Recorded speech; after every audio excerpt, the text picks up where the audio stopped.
Assalamualaikum warahmatullahi wabarakatuh. Halo semuanya, perkenalkan nama saya Andi Firmansyah dari Prodi Pendidikan Ekonomi dengan nomor NIM 187222568 dari Universitas Pancasakti Bekasi. Izinkan saya di sini akan mempresentasikan sebuah presentasi dari mata kuliah Perekonomian Indonesia yang berjudul Konsep, Sistem, dan Peranan UMKM di Indonesia oleh dosen pengampu yaitu Ibu Dr. Ayu Nurul Amalia, MPD. Tanpa berlama-lama kita masuk ke pembahasan. Kita masuk ke pengertian UMKM.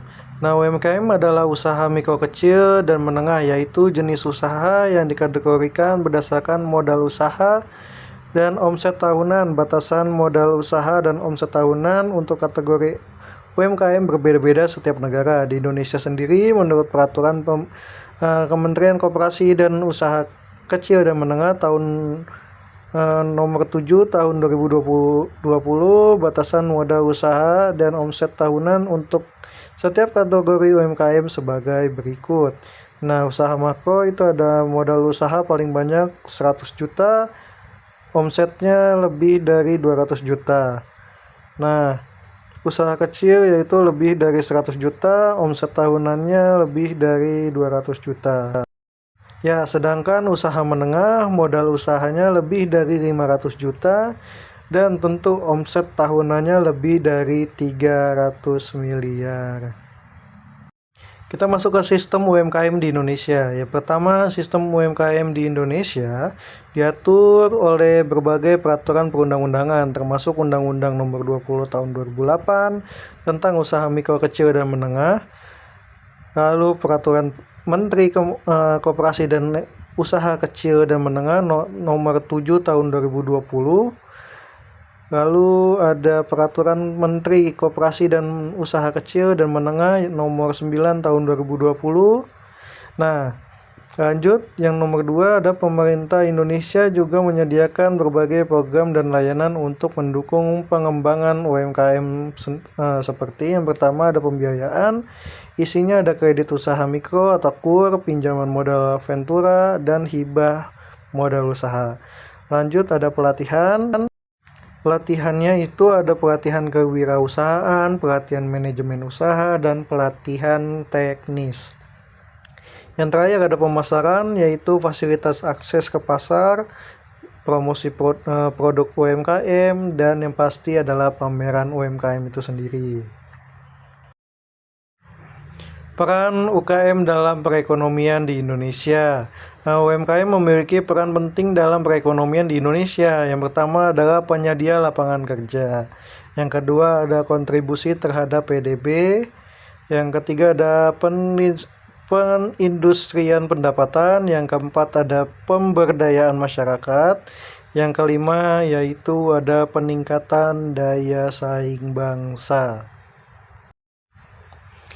Tantangan dalam ber-UMKM. Meskipun memiliki peran penting, UMKM di Indonesia masih menghadapi beberapa tantangan. Yang pertama ada akses modal, yang kedua ada pemasarannya dalam kesulitan dalam pemasaran, yang ketiga ada manajemen usahanya, yang terakhir ada infrastruktur yang kurang memadai di beberapa daerah.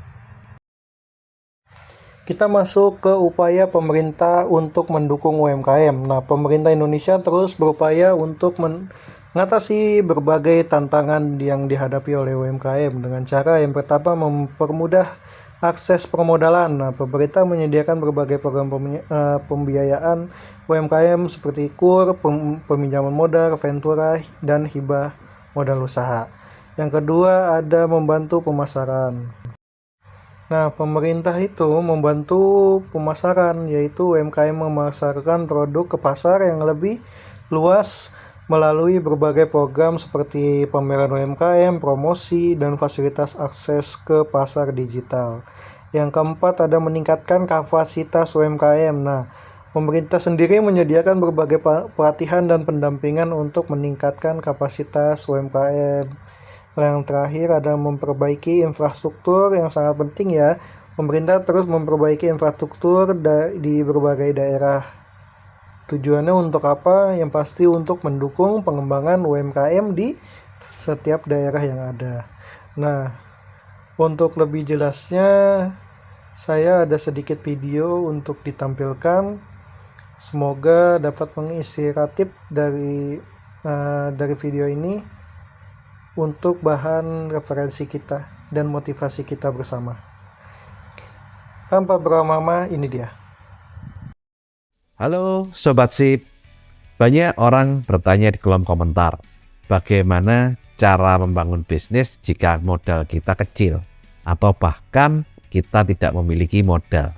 Di video ini, saya akan berbagi apa saja yang saya lakukan saat saya berusia 24 tahun, baru lulus kuliah, waktu itu dapat gaji UMR, hanya punya motor pemberian orang tua saat lulus SMA, dan mencari wealth creation tambahan dan mulai membangun bisnis dari nol, mulai dari part-time.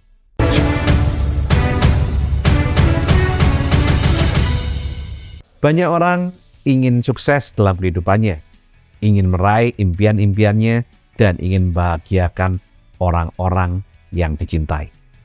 Demikian juga dengan saya. Saat saya kuliah, saya punya banyak sekali impian. Saya punya banyak keinginan.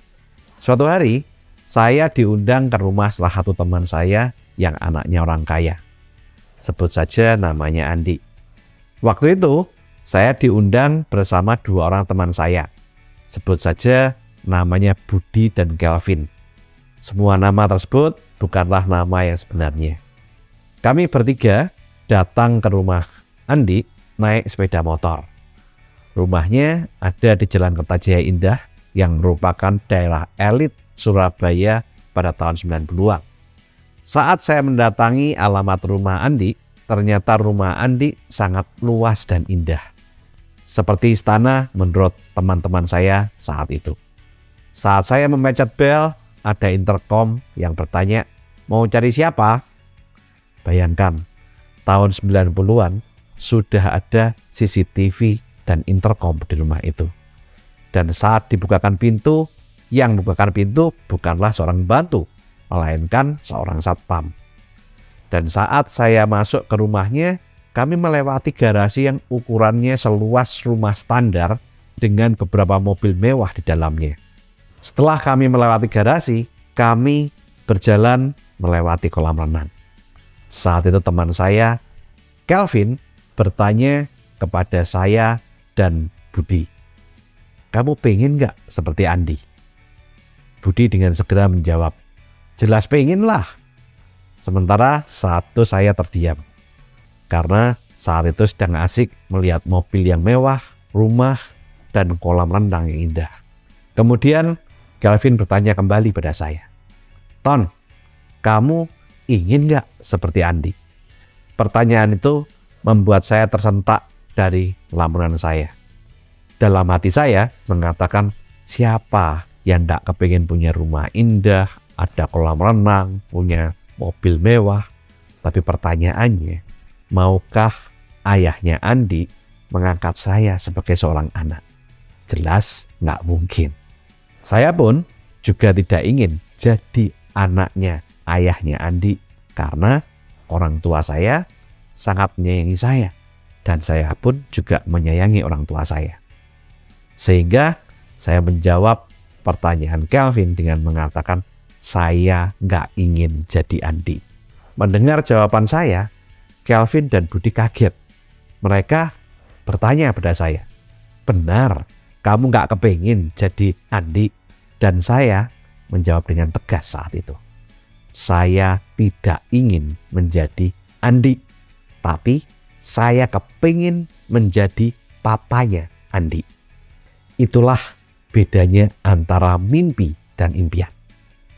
Mimpi adalah mengharapkan segala sesuatu secara instan. Mimpi tidak perlu perjuangan. Mimpi hanyalah angan-angan atau hanya berandai-andai saja. Saya bilang ke Kelvin dan Budi, kalaupun saya mau jadi Andi, ayahnya Andi tidak akan mau mengangkat saya sebagai anak. Itulah mengapa saya tidak mau jadi Andi. Karena bagi saya itu tidak mungkin. Itu hanya mimpi di siang bolong. Tetapi kalau saya jadi papanya Andi, saya punya kesempatan. Benar, saat ini saya belum apa-apa. Tapi saya punya umur yang masih muda. Dan saya punya impian. Saya punya semangat. Saya punya waktu yang panjang dan saya mau bekerja keras untuk mengejar impian saya. Dan saat ini, hari ini, saya mendapat sebuah impian. Yaitu saya ingin jadi seperti papahnya Andi. Saya kepingin saat nanti saya sudah dewasa dan saya mempunyai anak, saya ingin anak saya bangga punya ayah seperti saya. Hari itu adalah merupakan hari yang menjadi tonggak impian buat saya. Saya membuat sebuah impian dalam 10-15 tahun ke depan. Saya harus mempunyai rumah. Saya harus mempunyai mobil. Dan saya ingin membahagiakan orang-orang yang saya cintai. Saya ingin anak saya, pasangan saya, orang tua saya bangga punya anak, bangga punya pasangan, bangga punya papa seperti saya. Hari itu saya membuat impian dan komitmen. Saya akan jadi orang sukses seperti papanya Andi. Saya akan jadi orang kaya seperti papanya Andi. Impian itu realistis, bisa dicapai. Asal saya mau belajar, saya mau berusaha, saya mau bekerja keras, saya mau bekerja cerdas, saya mau menata keuangan, saya mau melakukan investasi dan berjuang untuk membayar harga dari impian-impian saya. Saat saya membuat impian ingin jadi orang sukses seperti papanya Andi, saat itu usia saya masih berusia 21 tahun. Dan saya memiliki banyak sekali impian dalam lingkaran dan buku impian saya. Tetapi pada saat saya berusia 24 tahun dan saya lulus kuliah dan mulai mencari pekerjaan, saya menjumpai kenyataan yang berbeda. Karena saat saya mencari pekerjaan, saya melamar ke banyak perusahaan. Ternyata rata-rata mereka hanya memberikan saya gaji UMR saat itu. Sehingga saat itu saya mendapatkan lingkaran yang lain di luar lingkaran keinginan dan kebutuhan saya, yaitu lingkaran pendapatan saya. Lingkaran pendapatan dengan gaji UMR. Sehingga saat itu terpaksa saya harus berpikir realistis dengan memotong-motong lingkaran keinginan dan impian saya untuk saya sesuaikan dengan pendapatan UMR yang saya peroleh. Sampai suatu saat saya tersadar, mengapa saya harus memotong-motong lingkaran keinginan dan impian saya untuk saya sesuaikan dengan pendapatan UMR yang saya peroleh. Kenapa saya tidak berpikir sebaliknya dengan membesarkan lingkaran pendapatan saya agar bisa mendapatkan impian-impian saya. Saat itu saya berpikir, bagaimana caranya agar saya bisa memperbesar lingkaran pendapatan saya untuk bisa mencapai impian-impian saya. Saat itu saya berpikir bagaimana caranya, karena saya tidak punya modal uang. Simpanan saya dari sisa gaji sangat kecil dan saya hanya memiliki modal sepeda motor pemberian orang tua saya saat saya lulus SMA.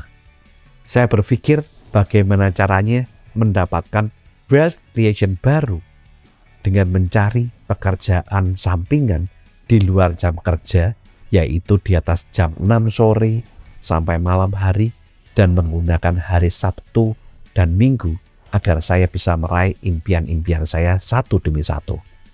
Saya rela untuk memanfaatkan waktu luang saya di masa muda untuk membangun masa depan saya dan impian saya, dibandingkan untuk bersantai, untuk jalan-jalan ke mall, untuk nonton TV, main games seperti teman-teman seusia saya. Kenapa? Karena saya merasa gaji UMR saya tidak cukup untuk bisa memperoleh impian-impian saya. Saya harus mempunyai penghasilan tambahan. Saya harus mempunyai wealth creation yang baru di luar pendapatan utama saya yang memberikan saya gaji UMR. Saya mencari bisnis dengan modal kecil atau bahkan tanpa modal yang bisa menghasilkan uang di luar jam kerja saya. Seperti waktu itu saya mulai menjual baju, saya mulai membuat parasol saat Natal dan Idul Fitri. Saya jadi agen asuransi, saya jadi agen properti, saya jadi sales direct selling, saya jadi distributor multilevel marketing. Apapun saya lakukan agar saya bisa meraih impian-impian saya. Syukur kepada Tuhan, saat itu dari hasil kerja sampingan saya, sedikit demi sedikit saya mulai bisa menabung, saya mulai bisa mendapatkan uang lebih dari pendapatan di luar gaji UMR. Sampai setelah 6 bulan, ternyata uang yang saya peroleh dari hasil kerja sampingan itu ternyata melebihi penghasilan utama saya sebagai seorang karyawan dengan gaji UMR. Sehingga akhirnya saya memutuskan di bulan ke-6 saya bekerja untuk saya resign, keluar dari pekerjaan untuk membangun bisnis saya secara full time. Tapi saat itu saya juga menyadari bahwa saya masih banyak punya kekurangan. Saya mempunyai kapasitas yang masih rendah untuk sebagai seorang pengusaha. Sehingga saya berusaha untuk melakukan investasi untuk meningkatkan kapasitas diri saya. Saya tahu bahwa saya punya banyak kelemahan. Seperti saya minder, saya nggak bisa komunikasi, saya nggak punya banyak relasi, saya punya banyak ketakutan, saya nggak pandai bicara, dan masih banyak sekali hal-hal yang lain. Saya melakukan investasi dengan mengikuti training-training berbayar. Dan saya juga membeli buku-buku pengembangan diri untuk saya baca. Dari training dan buku yang saya baca, saya mengetahui ada 2 skill yang harus kita kuasai. Skill yang pertama adalah technical skill, seperti kemampuan berbahasa, sehingga kita bisa menjadi guide misalkan.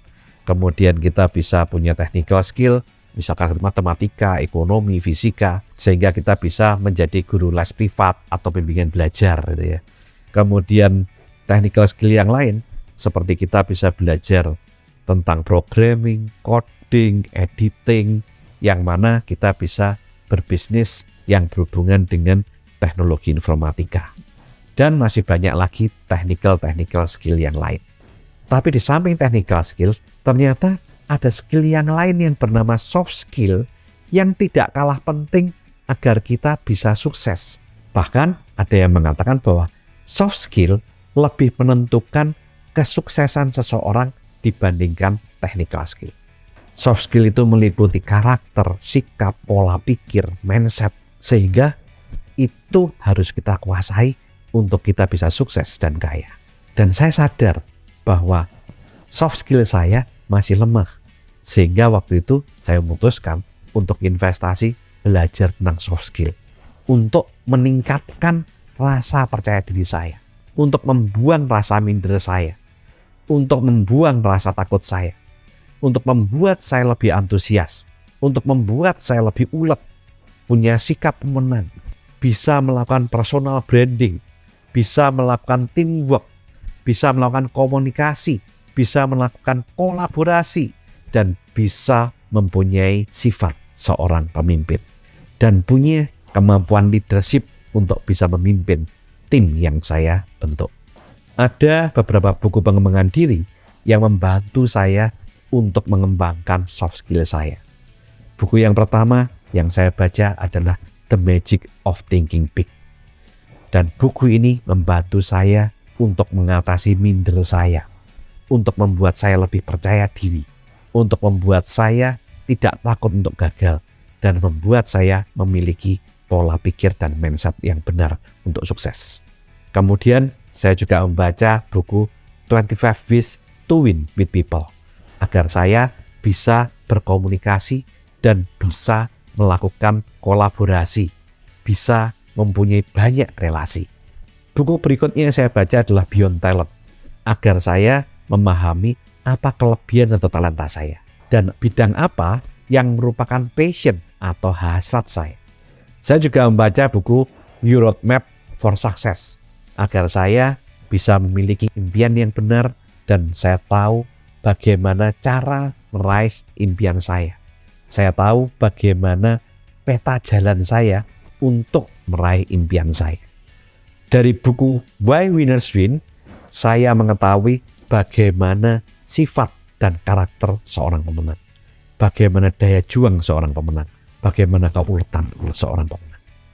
Saat saya mengalami kegagalan, saat saya frustrasi, saat saya down, saat saya hampir menyerah, saya membaca buku yang berjudul Feeling Forward, yang mana di buku tersebut diajarkan bagaimana kita bisa membuat kegagalan itu sebagai batu loncatan untuk meraih kesuksesan.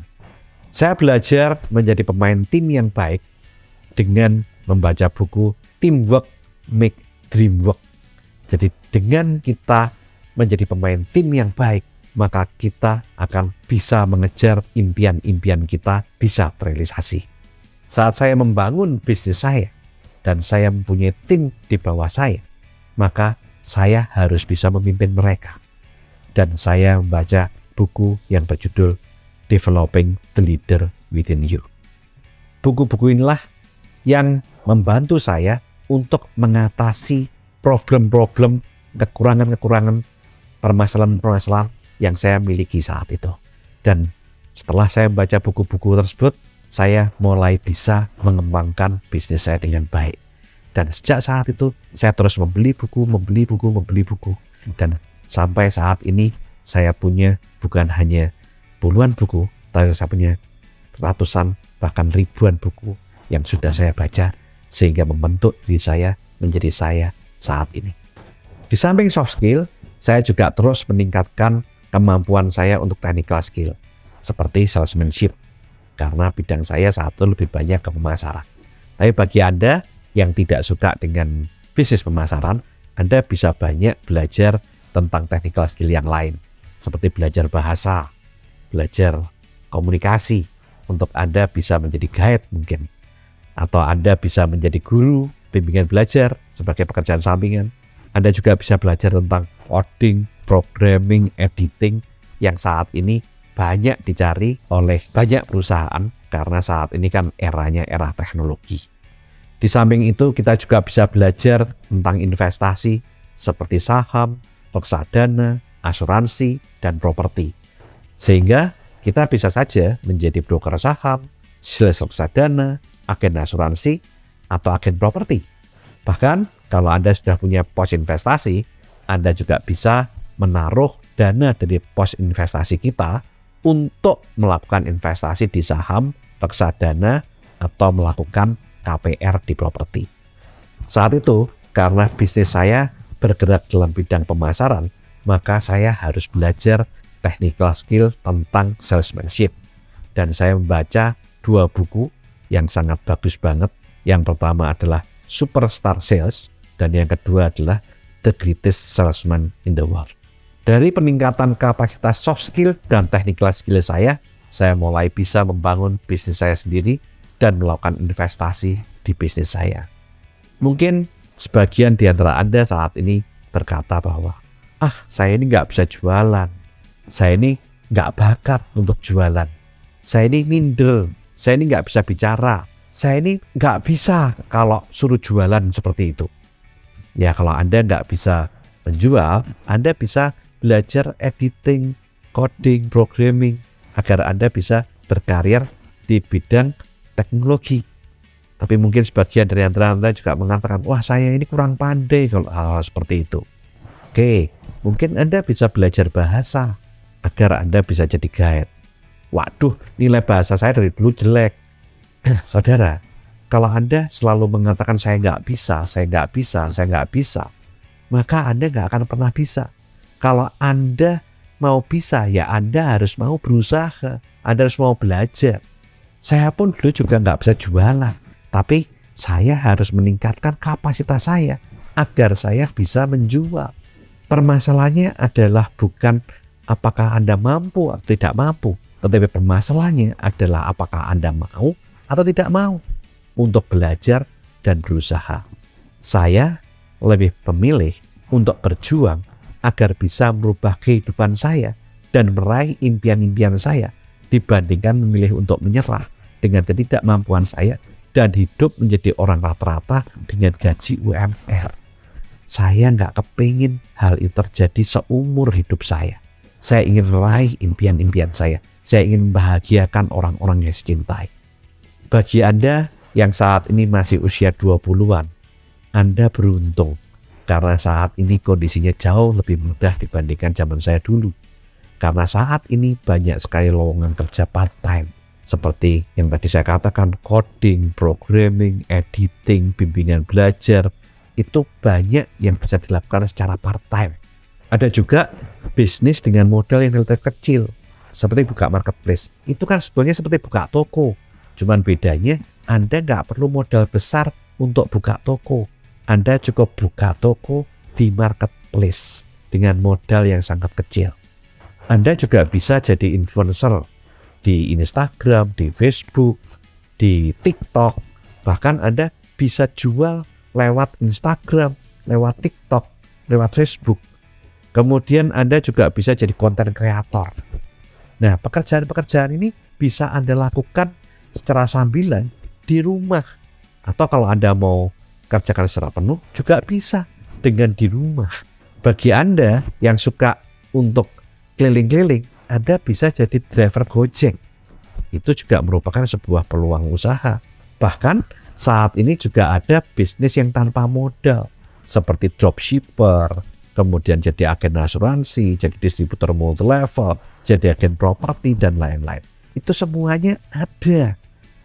Permasalahannya, apakah Anda mau atau tidak mau? Bukan masalah Anda mampu atau tidak mampu. Bahkan saat ini, untuk belajar pun itu banyak yang gratis. Seperti saat ini Anda lihat YouTube saya, itu gratis.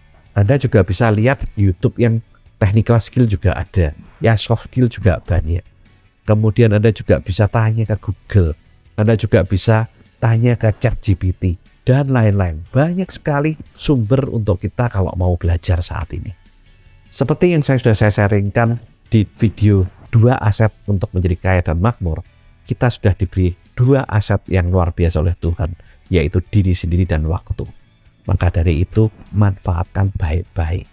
Kita harus mau meningkatkan kapasitas diri kita agar kita bisa membuat wealth creation tambahan, agar kita bisa dapat penghasilan di luar penghasilan utama kita yang saat ini mungkin memberikan gaji kita tidak besar. Jangan selalu mengatakan saya tidak bisa, saya tidak mampu. Ingat, permasalahannya bukan mampu atau tidak mampu. Permasalahannya apakah Anda mau atau tidak mau. Setelah 1 tahun, bisnis saya di Surabaya mulai berkembang. Dan kemudian karena hasrat saya untuk sukses besar, saya ingin mempunyai bisnis bukan hanya di Surabaya. Saya ingin punya bisnis di kota-kota yang lain, bahkan di provinsi yang lain, bahkan di pulau yang lain. Saya ingin melakukan ekspansi bisnis. Tapi permasalahannya, waktu itu income saya belum terlalu besar. Tetapi hasrat saya untuk sukses dan kaya sangat besar. Dan pada saat saya melakukan ekspansi keluar kota, ternyata membutuhkan dana yang besar. Saya harus bisa mengelola uang saya dengan baik agar bisa cukup untuk melakukan ekspansi bisnis. Untuk membayar hasrat saya untuk sukses dan untuk bisa meraih impian-impian saya rela naik transportasi umum seperti bis kelas ekonomi yang tanpa AC, kemudian kereta ekonomi waktu itu juga tanpa AC, menginap di hotel bintang Kejora, maksud saya lodgement ya, bukan hotel, yang mana kamar mandinya di luar tanpa AC ya. Bahkan kalau saya mau mandi, terkadang saya harus menyiram dulu kloset dan membersihkan toilet karena kadang-kadang baunya menyengat. Makan di warung-warung, kadang sehari hanya bisa 2 kali, agar saya bisa melakukan ekspansi bisnis di berbagai kota dan pulau di Indonesia dengan dana yang saat itu bagi saya sangat besar sekali. Saya hampir setiap bulan naik bis 36 jam dari Jawa Timur ke berbagai kota di Sumatera. Bahkan pernah mengalami bis mogok tengah hutan saat malam hari gelap sekali.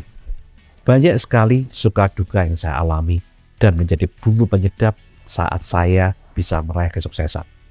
Satu hal yang ingin saya sampaikan kepada Anda, bahwa hasil tidak pernah mengkhianati proses. Saat Anda punya keyakinan dan impian yang besar, dan Anda mau berjuang untuk membayar harga dari impian Anda dan mau mendoakan impian Anda, maka akan banyak sekali keajaiban yang akan terjadi.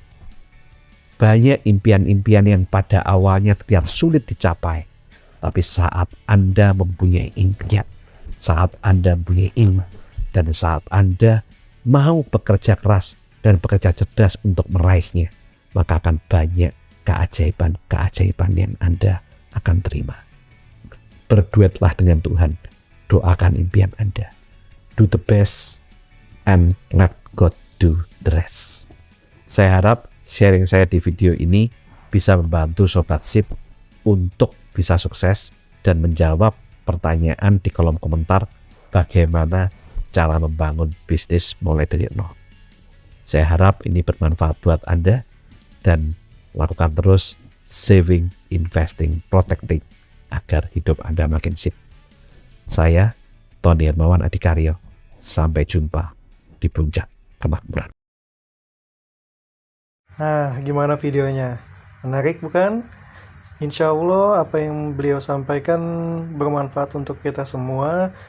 Saya akhiri presentasi singkat dari saya. Wassalamualaikum warahmatullahi wabarakatuh. See you next time.